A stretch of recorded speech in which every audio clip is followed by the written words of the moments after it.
Hello everyone, welcome to Nakshawala an online architect and interior designing firm. So friends, आज की video में हम लोग बात करेंगे आपका कि जो आपका 2 स्टोरी का कोई भी हाउस है, अगर आप 2 स्टोरी का हाउस कंस्ट्रक्शन करने का प्लान कर रहे हैं तो उसके जितने भी आपके स्ट्रक्चरल कंपोनेंट होते हैं, चाहे आपका फाउंडेशन हो, प्लिंथ बीम हो, कॉलम हो, स्लैब हो, बीम हो, उसमें आपका उनका क्या साइज मुझे रखना चाहिए, साथ ही साथ जो है उसमें कितना रेनफोर्समेंट मुझे जो है आपका यूज़ करना चाहिए।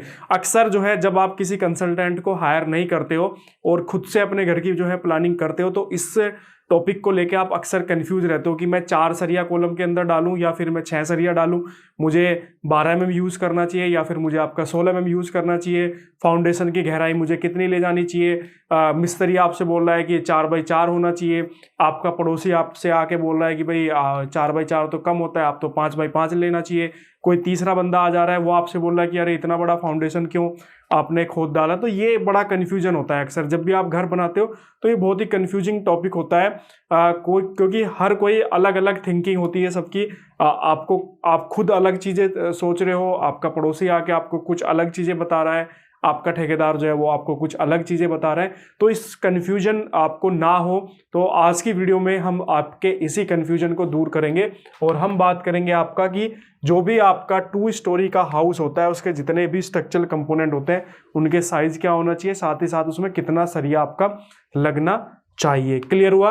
और ये ऐसा नहीं है कि खाली आप G+2 स्टोरी का ही आप यहाँ पे मैं बताऊंगा। अगर आप इस पे इन फ्यूचर में कभी कोई एक एक्स्ट्रा स्टोरी भी अगर आप इस पे कंस्ट्रक्शन कर दे तो भी आपको कोई प्रॉब्लम नहीं आएगी, क्योंकि होता क्या है कि अभी आपका बजट कम है, हो सकता है इन फ्यूचर में आपका बजट भी बढ़ जाए आपका और आपकी रिक्वायरमेंट भी आपकी इंक्रीज हो जाए, तो आप जो है एक स्टोरी के ऊपर जो है दूसरी स्टोरी और बनाना चाहो, या फिर आपको रेंट पर्पस, बहुत सारे ऐसे रीजन हो सकते हैं कि इन फ्यूचर में, अभी जैसे यहाँ पे दिख रहा है कि आपको ये 2 स्टोरी का मकान है, इन फ्यूचर में आपको कोई रिक्वायरमेंट हो जाए कि भाई तीसरा फ्लोर भी चलो उस पर डाल लेते हैं, तो कोई ऐसी दिक्कत आपको ना आए कि अगर आप उस पर कोई एक्स्ट्रा फ्लोर भी इन फ्यूचर में डालते हो तो आपको कोई दिक्कत ना आए। ठीक है, तो स्टार्ट करते हैं। सबसे पहले इसमें आपका यहाँ पे बात आती है फाउंडेशन की, क्योंकि सबसे पहले आपका फाउंडेशन का ही काम होता है। तो अगर आपका 2 स्टोरी का मकान अगर आप बना रहे हो तो फाउंडेशन की मिनिमम डेप्थ लेनी है आपको 4x4 और मैक्सिमम 5x5। 5x5 से ज़्यादा लेने की कोई भी ऐसी रिक्वायरमेंट नहीं है, लेकिन 4x4 से कम आप बिल्कुल भी मत कीजिएगा। चाहे आपका जो ठेकेदार है या आपका कोई पड़ोसी है, रिलेटिव है, कोई भी अगर आपको बोले तो 4x4 से कम बिल्कुल भी साइज आपको नहीं रखना है। ठीक है, ये तो मिनिमम साइज है 4 फीट बाई 4 फीट और आपका 5x5 मैक्सिमम साइज। इसके बाद मैं बात करूं तो डेप्थ की, डेप्थ भी यहाँ पे आपकी मिनिमम 5 फीट से डेप्थ कम बिल्कुल भी मत लीजिए और मैक्सिमम 7 फीट। ये कुछ डिपेंड करता है, ऐसा जैसे मिट्टी जो होती है ना वो अलग अलग एरिया की मिट्टी अलग अलग होती है। कुछ एरिया की मिट्टी जो होती है वो काफ़ी स्ट्रॉन्ग होती है, तो जब आपके एरिया की जो मिट्टी है वो स्ट्रॉन्ग है तो वहाँ पे आप डेप्थ अगर कम भी रखेंगे तो भी आपको प्रॉब्लम नहीं आएगी। लेकिन जैसे कुछ एरिया की मैं बात करूं, महाराष्ट्र रीजन में वहाँ पे ब्लैक कॉटन सॉइल होती है एक आपका, उसमें क्या प्रॉब्लम होती है कि जब भी पानी आता है तो वो फूल जाती है। तो उस केस में अगर आपकी मिट्टी इस तरह की है, सैंडी सॉइल है आपका, या फिर आपका जो है वहाँ पे सीपेज बहुत, वाटर लेवल आपका काफ़ी ऊपर है, इस तरह की कई सारी दिक्कतें हो सकती है, तो आप वहाँ पे फाउंडेशन की डेप्थ जो है कम से कम 7 फीट लीजिए। क्लियर? इतना आपको समझ होती है, मिट्टी को देख के आपको इतनी चीज़ें समझ में आ जाएगी कि आपकी जो मिट्टी है वो किस टाइप की है। तो 5 से 7 फीट के वेरिएशन पे आप जो है फुटिंग की डेप्थ लीजिए। 5 से कम बिल्कुल भी मत करना, चाहे आपको कोई भी आके बोले, लेकिन 5 से कम बिल्कुल भी मत लेना। इसके बाद यहाँ पे सरिये की मैं बात करूँ तो सरिया आपका मिनिमम 10 mm और मैक्सिमम 12 mm सफिशिएंट होता है। अगर आपको देखने में चीज़ें समझ में आ जाती है, अगर आपको लग रहा है कि 2 कॉलम आपके पास पास है तो आप उस केस में जो है 10 mm का सरिया यूज़ कर सकते हो। अगर आपको लग रहा है कि भाई आपकी जो फुटिंग्स है वो काफ़ी दूर दूर है तो वहाँ पे आप क्या करना, 12 mm का सरिया जो है वो आप यूज़ कर सकते हो और 6 इंची सेंटर टू सेंटर, इससे कम डिस्टेंस जो है आप बिल्कुल भी मत कीजिएगा, मैं बिल्कुल रिकमेंड नहीं करूँगा। और अगर पैसे की कोई प्रॉब्लम नहीं है तो मैं सजेस्ट आपको ये करूँगा कि आप जो है 12 mm जो है थ्रू आउट जितनी भी आपके घर के अंदर फुटिंग्स है 12 mm का सरिया यूज़ करो, आपको इन फ्यूचर में कभी भी कोई दिक्कत नहीं आएगी। क्लियर हुआ? तो ये तो था आपका फाउंडेशन का। इसके बाद आपकी यहाँ पे बात आती है कॉलम की। सबसे इंपॉर्टेंट आपका कॉलम ही होता है, अक्सर कॉलम में आपके कंफ्यूजन होता है। तो साइज की मैं बात करूं तो 9x12 से कम साइज बिल्कुल भी मत करें और मैक्सिमम साइज जो है आपका 9x14। ठीक है, इस तरीके से मैं यहाँ पे आपको बना के दिखा देता हूं। तो ये आपका 12 इंच और ये आपका 9 इंच। तो 9x12 से कम बिल्कुल भी ना करें। इसके अलावा अगर आप चाहो तो 12 बाई 12 भी कर सकते हो, 12 इंची बाई 12 इंची का कॉलम भी आप यूज कर सकते हो, लेकिन 9 बाई 12 आपका सफिशेंट है। और मैक्सिमम साइज 9 बाई 14। अब ये भी कैसे डिसाइड करना है, अगर आपके फुटिंग कॉलम की स्पेसिंग कम है, जैसे 10 फीट है, 9 फीट, 10 फीट, 11 फीट है, तो आप 9 बाई 12 ले सकते हैं। अगर आपकी स्पेसिंग ज़्यादा आ रही है, 10 फीट से ज़्यादा स्पेसिंग आ रही है, 13 फीट, 14 फीट, 15 फीट तक स्पेसिंग आ रही है, तो उस केस में आप जो है 9 बाई 14 का आप साइज यूज़ करना। क्योंकि घर पे क्या होता है, कुछ कॉलम आपके ऐसे भी आएंगे जो 8 या 9 फीट की स्पेसिंग पाएंगे, कुछ कॉलम ऐसे भी होते हैं कि जिनकी स्पेसिंग जो आपका 12, 13, 15 फीट तक रहती है। तो जब स्पेसिंग आपकी बढ़ जाए तो उस केस में साइज आप 9 बाई 14 लेना, और जब आपका साइज वो कम है तो आप 9 बाई 12, या फिर 9 बाई 14 नहीं करना चाहते तो उसको 12 बाई 12 भी आप कर सकते हो। इसके बाद सरिये की स्पेसिंग मैंने जैसे यहाँ पे दिया, तो 10 फीट से लेके 12 फीट, 10 फीट में 9 feet, 10 feet, 11 feet, 12 feet, 15 feet. लेकिन अगर 16 फीट से ज़्यादा स्पेसिंग आपकी हो रही है तो वहाँ पे एक अलग से कॉलम और प्रोवाइड कीजिए। 16 फीट से ज़्यादा स्पेसिंग आपको कॉलम टू कॉलम नहीं लेनी है, ठीक है ना। ये आपका घर है, एक कॉलम आपका यहाँ पे है, एक यहाँ पे है, और एक कॉलम मैंने यहाँ पे ले दिया। तो ये मान लीजिए ये आपकी है यहाँ पे 9 फीट, और ये बीच की डिस्टेंस जो है अगर आपकी 17 फीट आ रही है तो ये बिल्कुल भी ना करें। इस कॉलम को इधर थोड़ा खिसकाइए, इसको आप 10 या 11 फीट कर लीजिए, और ये 14 या 15 फीट के करीब रखिए। तो आप जो है कभी भी 16 फीट से ज़्यादा स्पेसिंग बिल्कुल भी मत करना। होता क्या है कि जैसे जो बड़ी बिल्डिंग्स होती हैं वहाँ पे तो 17 फीट के आपका 40-40 फीट तक की स्पैन पे भी कॉलम आपकी स्पेसिंग होती है, लेकिन वहाँ पे क्या होता है कि उसी तरह की हैवी स्ट्रक्चर होती है, रेनफोर्समेंट उसी तरह की यूज़ की जाती है। लेकिन घर में क्या होता है कि घर में हम उतना हैवी स्ट्रक्चर नहीं ले सकते, तो यहाँ पे क्या होता है कि इसलिए यहाँ पे कॉलम की स्पेसिंग ज़्यादा नहीं रखी जाती है। तो मैं आपको रिकमेंड करूँगा कि 16 फीट से ज़्यादा स्पेसिंग मत रखें, 10, 11, 12 फीट तक की जो है वो आइडियल स्पेसिंग होती है, उतने में आपको कोई प्रॉब्लम नहीं आएगी।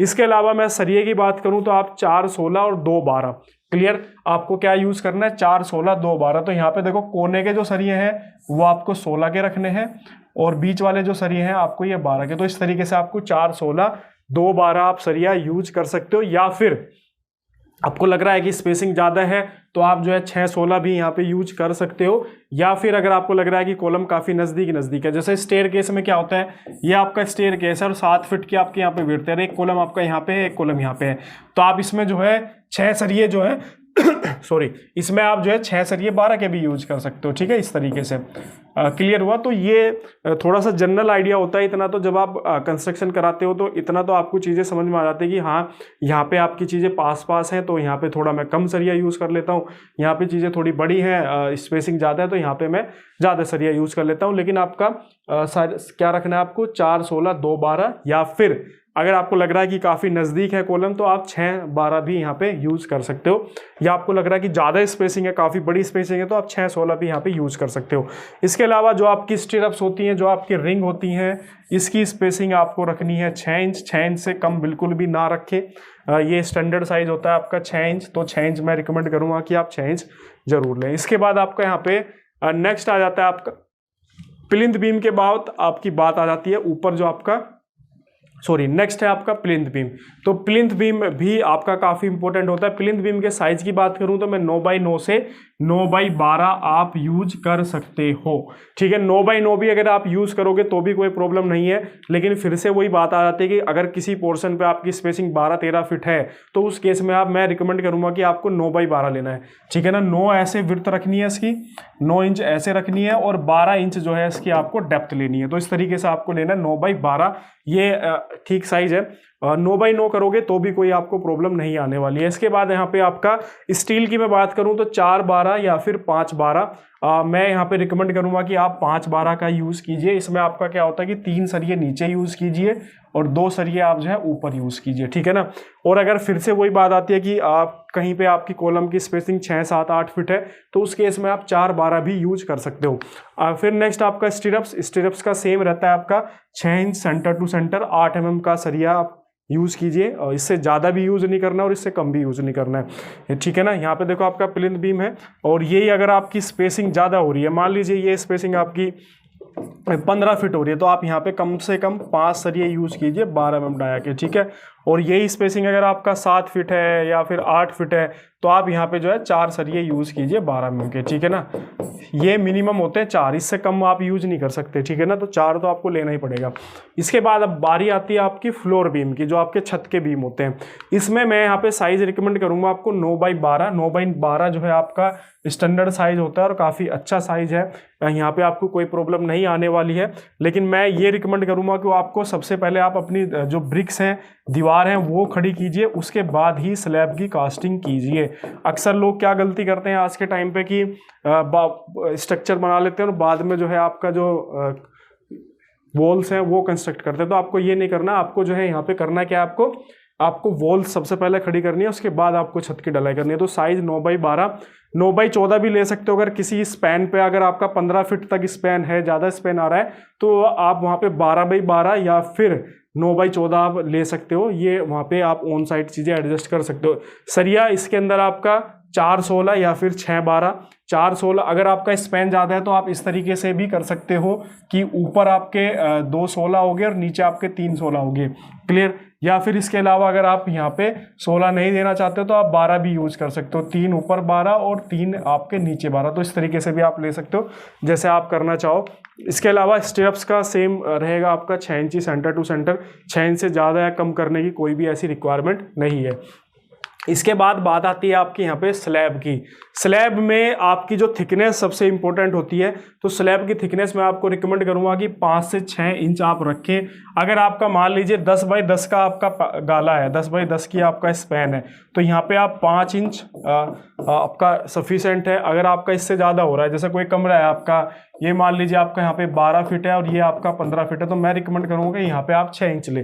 तो वो भी आपको एक जनरल आइडिया हो जाता है जब आप साइट पे काम कराते हो, घर का कंस्ट्रक्शन करा रहे हो। तो कोई कमरा अगर आपका बड़ा है तो उस केस में आप कम से कम 6 इंच लीजिए, और जहाँ पे आपका कमरा छोटा है वहाँ पे आप 5 इंच लीजिए। इसके अलावा सरिये की मैं बात करूँ तो यहाँ पे आपको मेन सरिया 10 का लेना। मेन सरिया कौन सा होता है? जो छोटा सरिया होता है। यहाँ पे जैसे सपोज करो ये है आपका स्पैन है और ये आपकी 12 फीट है और ये आपकी 15 फीट है, तो यहाँ पे जो ये 12 फीट पे जो सरिया आएगा ये वाला, ये होता है मेन सरिया, और जो 15 फीट वाला होता है ये होता है क्रॉस सरिया, ठीक है ना। तो डिस्ट्रीब्यूशन बार भी इसको बोलते हैं हम लोग। तो मेन सरिया हमेशा 10 का रखें और क्रॉस वाला जो है आप 8 रखें।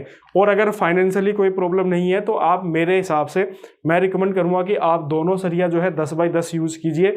कभी भी इन फ्यूचर में आपको कोई प्रॉब्लम छत में नहीं आने वाली है, ठीक है ना। तो आप 10x10 दोनों साइड भी यूज़ कर सकते हो, या फिर साइज के हिसाब से जैसे मैंने बताया मेन अलग और डिस्ट्रीब्यूशन अलग।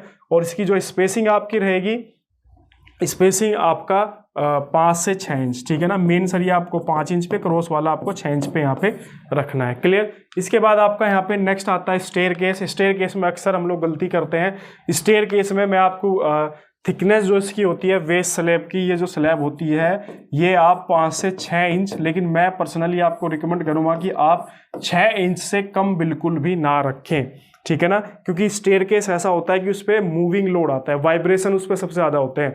कभी आप उस पर सामान लेके चढ़ते हो, कभी आप उस पर स्लो मोशन पे चढ़ते हो, धीरे धीरे धीरे, कभी आप उस पर स्पीड के साथ भी चढ़ते हो। तो उस पर क्या होता है ना, वाइब्रेशंस लोड आता है, वाइब्रेटिंग लोड। तो अक्सर स्टेयर में जो है हम लापरवाही करते हैं और अक्सर जो है देखा गया है कि कुछ टाइम के बाद जो है स्टेयर में क्रैक आने शुरू हो जाते हैं। तो मैं पर्सनली आपको रिकमेंड करूँगा कि आप जो है 6 इंच से कम बिल्कुल भी स्लैब ना यूज़ करें, ठीक है ना। जो इसकी ये स्लैब होती है, इसमें सरिया आपका हमेशा याद रखना, स्टेयर में हमेशा 12 से कम का सरिया बिल्कुल भी यूज ना करें, ठीक है ना। 12 से कम बिल्कुल भी यूज ना करें। 6 mm सेंटर टू सेंटर, और क्रॉस सरिया जो होता है वो आपका 8 mm होता है। यहाँ पे मेन सरिया ये वाला सरिया होता है। यहाँ पे देखो, ये जो सरिया होता है आपका, ये मेन सरिया होता है, ठीक है ना। तो ये सरिया आप बिल्कुल भी, ये आपको यूज़ करना है 12 mm का। और ये जो यहाँ पे डॉट डॉट दिखाई दे रहे हैं आपको, ये होता है क्रॉस सरिया, तो ये होता है आपका 8 mm का। तो इस तरीके से आप मेन सरिया 12 mm का और क्रॉस वाला 8 mm का, इससे कम बिल्कुल भी ना यूज़ करें, क्लियर। तो ये सारे कंपोनेंट थे। इसमें एक और कंपोनेंट आपका बचा हुआ है, जैसे कि हम लोग जो है आपका छज्जा, जो प्रोजेक्शन आता है, छज्जा जो हम लोग डालते हैं आगे की तरफ, तो उसमें मैं रिकमेंड करूँगा कि उस पर आप 10 mm का सरिया यूज़ करें, क्लियर हुआ। तो ये सारे कंपोनेंट थे आपके पूरे घर के। मैंने सारे जितने भी स्ट्रक्चरल कंपोनेंट होते हैं वो एक सिंगल वीडियो के अंदर कवर कर दिए हैं। इसमें आपको कोई भी कंफ्यूजन नहीं होना चाहिए। जितने भी साइज़ मैंने जो साइज़ रिकमेंड किए, अगर आप इस साइज़ पे अपने घर का कंस्ट्रक्शन कराते हो तो आपको कोई भी प्रॉब्लम नहीं आने वाली है। इन फ्यूचर भी आपको कोई प्रॉब्लम बिल्कुल भी नहीं आने वाली है। लेकिन मैं लास्ट में आपसे यही बोलूँगा कि जब भी आप अपने घर का कंस्ट्रक्शन कराएं तो एक किसी प्रोफेशनल स्ट्रक्चरल इंजीनियर या फिर एक आर्किटेक्ट को ज़रूर हायर करें, क्योंकि जो वो आपको रिकमेंड करेगा, जब वो आपके घर का डिज़ाइन बनाएगा तो वहाँ पे क्या होता है कि हर घर की कंडीशन अलग होती है। कोई मकान अगर कॉर्नर का तो वहाँ की कंडीशन अलग है, कोई मकान अगर बीच का है तो वहाँ की कंडीशन अलग है, कोई मकान महाराष्ट्र में बन रहा है तो वहाँ पे कंडीशन अलग होगी, कोई मकान अगर दिल्ली में बन रहा है तो उसकी कंडीशन अलग रहेगी। महाराष्ट्र की क्योंकि सोइल अलग है, आपका दिल्ली की सोइल अलग है। तो मैं पर्सनली आपसे यही रिकमेंड करूँगा कि जब भी आप घर का कंस्ट्रक्शन कराएं तो किसी आर्किटेक्ट को या फिर किसी इंजीनियर को ज़रूर हायर करें। क्लियर? और अगर नहीं भी करना चाहते हो तो आप हमारे चैनल पे सारी इन्फॉर्मेशन अवेलेबल है, आप यहाँ पे फ्री में अवेलेबल आप यहाँ से फ्री में एनरोल कर सकते हो, फ्री में चीज़ें देख सकते हो। इसके अलावा कोई डाउट हो, कोई क्वेश्चन हो तो नीचे स्क्रीन पे मेरा नंबर दिया गया है, आप डायरेक्ट हमसे बात कर सकते हैं, या फिर अगर आपको अपने घर का नक्शा बनवाना है तो उसके लिए भी आप हमसे संपर्क कर सकते हैं। और लास्ट में बोलूँगा, चैनल को जरूर सब्सक्राइब कर लो, क्योंकि इस तरह की फ्री इन्फॉर्मेटिव वीडियोज़ आपको यहाँ पे मिल रही हैं। आपको कहीं और प्लेटफॉर्म पे जाने की ज़रूरत नहीं है। तो सब्सक्राइब जरूर कर लेना। मिलते हैं नेक्स्ट वीडियो के अंदर। Okay, thank you.